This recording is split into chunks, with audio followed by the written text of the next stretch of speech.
గాంధీ భవన్ ఎత్త సూర్యాపేట జిల్లా తుంగతుర్తి కాంగ్రెస్ కార్యకర్తలు ధర్నాకు దిగారు. ఎమ్మెల్యే మందుల శామ్యాల నుంచి కాంగ్రెస్ పార్టీని కాపాడాలంటూ గాంధీ భవన్ మెట్ల మీద కూర్చొని నినాదాలు చేశారు కార్యకర్తలు. సేవ్ కాంగ్రెస్ ప్లకార్డులతో నిరసనలు వ్యక్తం చేశారు. బీఆర్ఎస్ నుంచి వచ్చిన వారికి మండల పార్టీ పదవులను ఇచ్చారని మండిపడ్డారు. ఇన్ఛార్జ్ మంత్రి, జిల్లా మంత్రి, ఎంపీకి తెలియకుండా పదవులు ఎలా ఇస్తారంటూ ప్రశ్నించారు. సమస్యను పీసీసీ చీఫ్ ఇన్ఛార్జ్ దృష్టికి తీసుకువెళ్తామని హామీ ఇచ్చారు జగ్గారెడ్డి. దీనికి సంబంధించి మరిన్ని వివరాలు మా ప్రతినిధి రాకేష్ అందిస్తారు. తుంగతుర్తి కాంగ్రెస్ నేతల పంచాయతీ కాస్త గాంధీ భవన్కు చేరింది. ఎమ్మెల్యేకు వ్యతిరేకంగా కాంగ్రెస్ పార్టీకి సంబంధించిన తుంగతుర్తి కార్యకర్తలందరూ కూడా ప్రస్తుతం గాంధీ భవన్ మెట్ల ముందు నిరసన దిగారు. ఎమ్మెల్యే కబంధ ఆస్థానాల నుంచి కాంగ్రెస్ పార్టీని కాపాడినట్టు కూడా నినాదాలు చేస్తున్నారు. కాంగ్రెస్ పార్టీ నిర్ణయాలకు వ్యతిరేకంగా ఎమ్మెల్యే పనిచేస్తున్నారు. మొదటి నుంచి కూడా కాంగ్రెస్ పార్టీలో ఉన్న వారికి అన్యాయం చేస్తున్నారంటూ కూడా వీరందరూ కూడా నిరసన వ్యక్తం చేస్తున్నారు. పార్టీ పెద్దలు వచ్చి తమకు న్యాయం జరిగే విధంగా కూడా చొరవ తీసుకోవాలని డిమాండ్ చేస్తున్నారు. ఈ అంశంపైన వారితో మాట్లాడే ప్రయత్నం చేద్దాం. సార్ చెప్పండి, ఉదయం చూసాం చాలా వరకు కూడా కర్రలతో దాడులు చేసుకున్నారు, చాలా మంది కూడా కొట్టుకున్న పరిస్థితి. ఎందుకు ఇంత పరిస్థితి వచ్చింది? అధికారంలో ఉన్నారు, పదవులు చాలా మందికి వచ్చే అవకాశం ఉంది. ఇలాంటి నేపథ్యంలో ఎందుకు మీరు ఇంత రోడ్డుపైకి వచ్చి నిరసన వ్యక్తం చేయాల్సిన పరిస్థితి? మేము గత సంవత్సరం నుంచి కూడా వారి విధానం, ఎమ్మెల్యే గారి విధానాలతో సామాన్య కార్యకర్త నష్టపోతున్నాడు. ఒరిజినల్గా కాంగ్రెస్ పార్టీకి ఆయన కోసం పనిచేసిన వ్యక్తులను పక్కన పెట్టి బీఆర్ఎస్ నుంచి తనతో పాటుకు వచ్చిన వ్యక్తులను ప్రోత్సహిస్తుండు.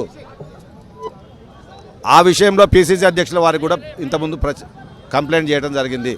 ఇప్పుడు ఆఖరికి మండల కాంగ్రెస్ అధ్యక్షులను కూడా టీఆర్ఎస్ నుంచి వచ్చినటువంటి 2 సంవత్సరాలు కూడా పూర్తి కాని వ్యక్తులను కూడా తీసుకొని వచ్చి మండల కాంగ్రెస్ అధ్యక్షులుగా ఏకపక్షంగా ఇటు ఎంపీ గారిని కానీ, కిరణ్ కుమార్ రెడ్డి గారిని కానీ, జిల్లా మంత్రి ఉత్తమ్ కుమార్ రెడ్డి గారిని కానీ, డీసీసీ అధ్యక్షులు కానీ, అదేవిధంగా అక్కడ గత 40 సంవత్సరాల నుంచి సేవ చేసిన దామోదర్ రెడ్డి గారు, కీర్తి చేసిన ఆయన కొడుకుండు సర్వోత్తమ్ రెడ్డి గారు, వారిని కానీ ఎవరిని కానీ సంప్రదించకుండా ఏకపక్షంగా మధ్యరాత్రి 1 గంటకు పీసీసీ అధ్యక్షులను అప్రూవ్ తీసుకొని ప్రకటించడం జరిగింది. వెంటనే మేము మీనాక్షి నటరాజన్ గారికి పంపడం జరిగింది. వారి ఏ విధంగా వారు అనర్హులు అనేది మేము చెప్పడం జరిగింది. మేము అన్ని ఎవిడెన్స్లతో పెట్టడం జరిగింది.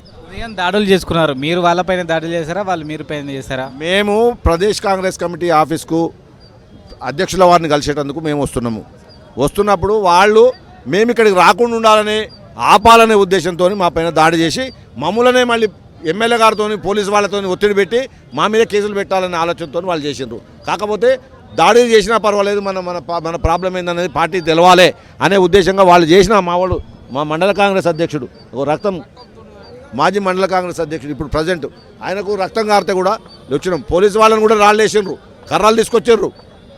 అయినా కూడా మేము ఇక్కడ మా ప్రాబ్లం ఏందనేది పార్టీకి తెలవాలనే ఉద్దేశంగా ఇక్కడికి వచ్చినాం. ఎవరికి ఫిర్యాదు చేయాలనుకుంటున్నారు? ఇప్పుడు పీసీసీ అధ్యక్షులకు చేయాలనుకున్నాం. ఆల్రెడీ మీనాక్షి నటరాజన్ గారికి మెయిల్ ద్వారా పంపినాం, వాట్సాప్ ద్వారా పంపించినాం. మొత్తానికి కాంగ్రెస్ పార్టీకి సంబంధించిన కార్యకర్తలందరూ కూడా ఎమ్మెల్యే మందల శామ్యాలకు వ్యతిరేకంగా నిరసన వ్యక్తం చేస్తున్నారు. నియోజకవర్గంలో మండల పార్టీ అధ్యక్ష పదవులను కూడా బీఆర్ఎస్ నుంచి వచ్చిన వారికి, ఇతర పార్టీ నుంచి వచ్చిన వారికి అవకాశం కల్పించారు. మొదటి నుంచి కాంగ్రెస్ ఉన్న వాళ్ళను పక్కన పెట్టారనే అసహనాన్ని వీళ్ళు వ్యక్తం చేస్తున్నారు.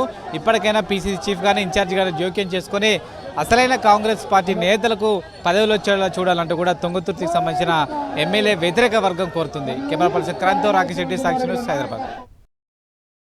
మరిన్ని అప్డేట్స్ కోసం ఛానల్ ను సబ్స్క్రైబ్ చేయండి. నోటిఫికేషన్స్ కోసం బెల్ ఐకాన్ పై క్లిక్ చేయండి.